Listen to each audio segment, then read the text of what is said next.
रवि किशन जी, आप राजनीति में आए उस वक्त जब पूरे देश में मोदी की हवा थी। आप कांग्रेस के टिकट पर चुनाव लड़े और जौनपुर की जनता ने आपकी हवा निकाल दी।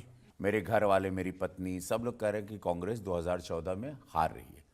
कुछ कहते हैं ना, ग्रह, जब ग्रह आपके सर पे नाचते हैं तो आप कहीं पर। मैं जाने वाला था 2014 में अमित शाह जी से मिलने। वो मुझे वहीं पे पटका पहनाने वाले थे, राजनाथ सिंह जी लेके जा रहे थे मुझे, और सब तय था। और वहाँ पर गाड़ी लेफ्ट में जाने के बजाय मुझे कुछ लोग मेरे गाड़ी में बैठे थे, बोले राइट में चलिए। जो गाड़ी में जो बैठे थे वो दो ऐसे नक्षत्र थे, वो मुझे ले गए राइट में। वो मुझे राइट में ले गए कि एक जगह आपको खाली कॉफ़ी पीनी है। और वो कॉफ़ी पीने के लिए आज मैं इसको आज सफ़ा कर दूं कि ये बात क्या है। कॉफ़ी पीने में मुझे सबने कहा था, पत्नी ने भी बोला था कि नहीं कहना, भले कॉफ़ी पी रहा हूँ, उधर ऐसे करके आना। मोबाइल चूँकि बाहर रख दिया गया था, मैं अंदर बैठा था, और मैं ये जब बातें हुई कि आप कॉफ़ी किसने पिलाई? कांग्रेस की बहुत बड़ी नेता। और मैं आपको बता देता हूँ, जनता को तो बता देना चाहिए, छुपाने की क्या बात है। प्रियंका गांधी ने आपको कॉफ़ी पिलाई थी।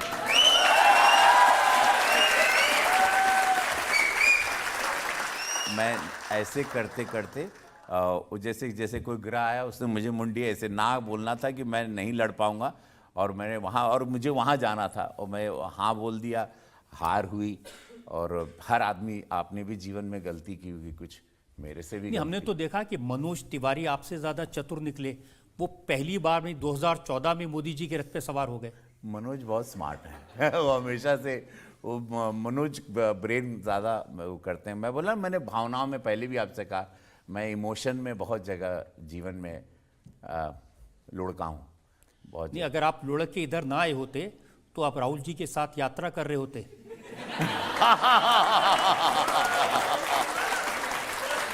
पहले आप कहते थे मेरे बाबा कांग्रेसी हैं, अब कहते मेरे बाबा योगी आदित्यनाथ हैं। देखिए, सही है, पहले के वक्त में वही पार्टी थी, वही देश। बोलते ना, आप हम लोग को जब कुछ समझ में नहीं थी, एक ही परिवार चला रहा था, वो परिवार कैसे चला रहा था कुछ मालूम नहीं। ऐसा लगता था बस यही लोग हैं, यही चलाएंगे। अंग्रेज चले के बाद में इनके हाथ सब कुछ आ गया, वही लोग हम लोग को ऑपरेट कर रहे थे, हम लोग उन्हीं के अनुसार चल रहे थे। जब तक एक मोदी जी जैसा चेहरा आके आपको बताया नहीं कि नहीं, देश ऐसे चलता है, देश इतना विराट हो सकता है, विश्व गुरु भी बन सकता है।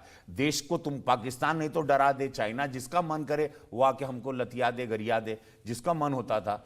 आप बताया कि ये भारत है।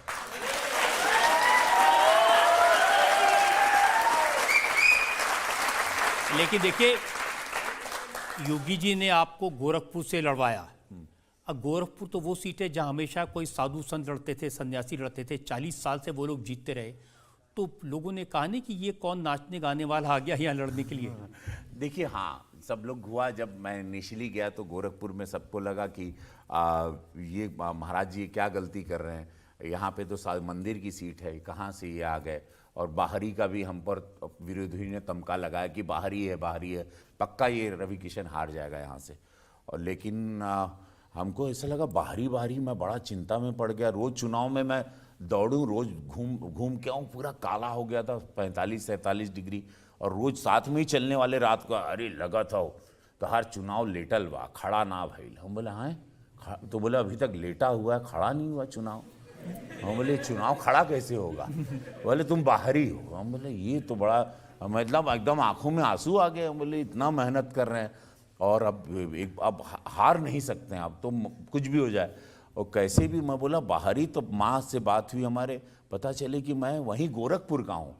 और मैं बोला कैसे? बोले तुम शुक्ला हो, तुम गर्ग गोत्र के हो, और मामखोर गोरखपुर में एक जगह है, वो गांव को ढूंढो। वो गांव ढूंढे, वहाँ 5 बजे सुबह में निकल गए, बड़हलगंज के पास मामखोर एक गांव है जहाँ पे शुक्ला, जो जितने भी वर्ल्ड के शुक्ला हैं वहीं पाए जाते हैं, वो गर्ग गोत्र के।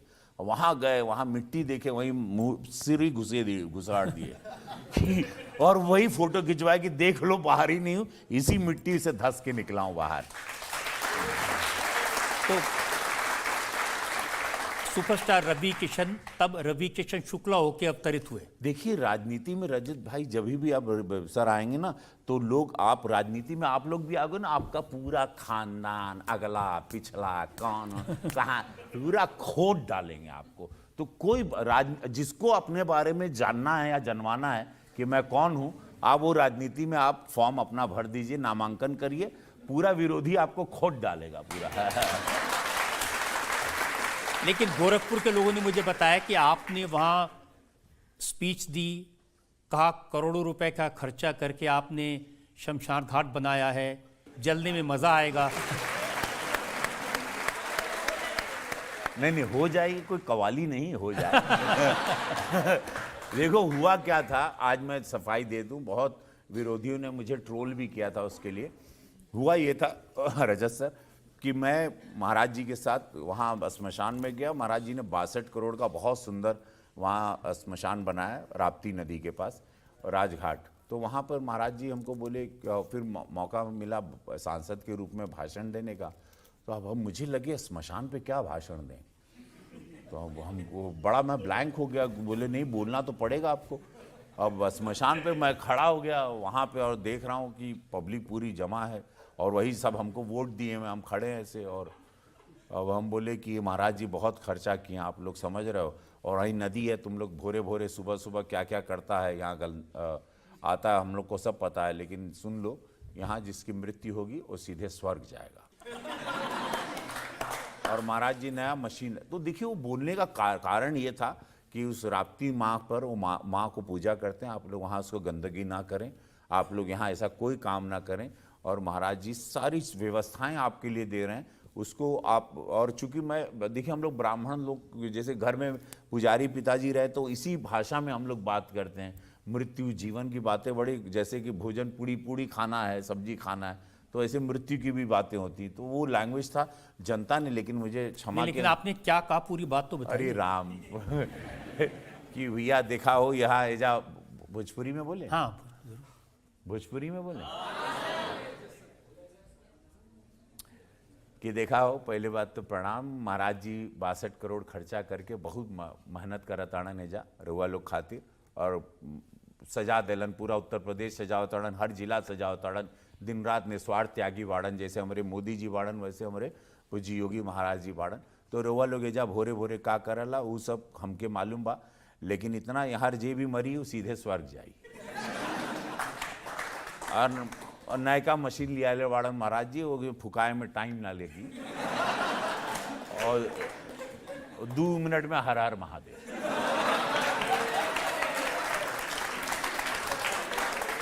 वो हाँ, जो पैखाना करेगा वो नर्क में जाएगा, जो पैखाना नहीं करेगा स्वर्ग में जाएगा।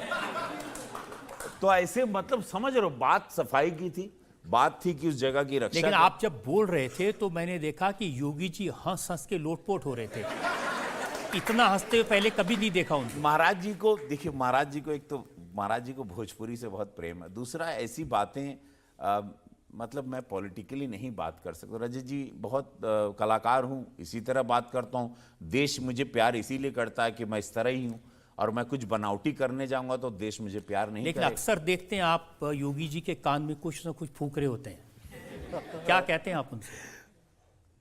का हालवा महाराज जी, और सब बढ़िया, वो भोजपुरी बोलते हैं, उनको भोजपुरी आज मैं पहली बार बता रहा हूँ आपकी अदालत में, जनता की अदालत में। मैं हमेशा कुछ भी बात करता हूँ उनसे भोजपुरी में बात करता हूँ, और उनको बहुत पसंद है, महाराज जी को बहुत प्रिय लगती है भोजपुरी। आप उनको कहते हैं कि आपका बुलडोजर बड़ा पसंद है मुझे?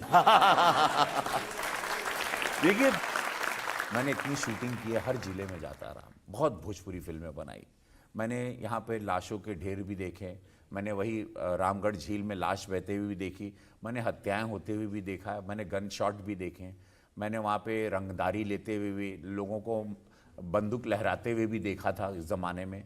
और वही 2017 के बाद जब महाराज जी आए, और उसके बाद कानून व्यवस्था को, नियम को, जैसे उन्होंने डबल इंजन सरकार के साथ संभाला, आज नहीं तो पहले 4-4 जिले एक माफिया चलाते थे यूपी में, और ये जो फिल्मों में हम लोग कहानी भी वही बताते थे कि राइफल चल रही, ये चल रहा है, अब किसी की हिम्मत नहीं है। तो ये बुलडोज़र इसलिए कि आप समाज की बहन बेटियों को डराओगे, आप रंगदारी वसूल करोगे, आप हत्या करोगे, बच्चों को डराओगे, लोगों को समाज में भय पैदा करोगे, तो बुलडोज़र ज़रूर चलेगा, आपको मिट्टी में ज़रूर मिलाया जाएगा। और महाराज जी जो कहते हैं वो करते हैं, अगर वो कहते हैं मिट्टी में मिलाएंगे तो मिट्टी में मिलाएंगे। इसीलिए आपने वो डायलॉग उनके बोला, जली को राख कहते हैं। हाँ, इसीलिए कहा मैंने कि जली को आग कहते हैं, जली को आग कहते हैं, बुझी को राख कहते हैं, और ये राख से बनल बारूद को योगी आदि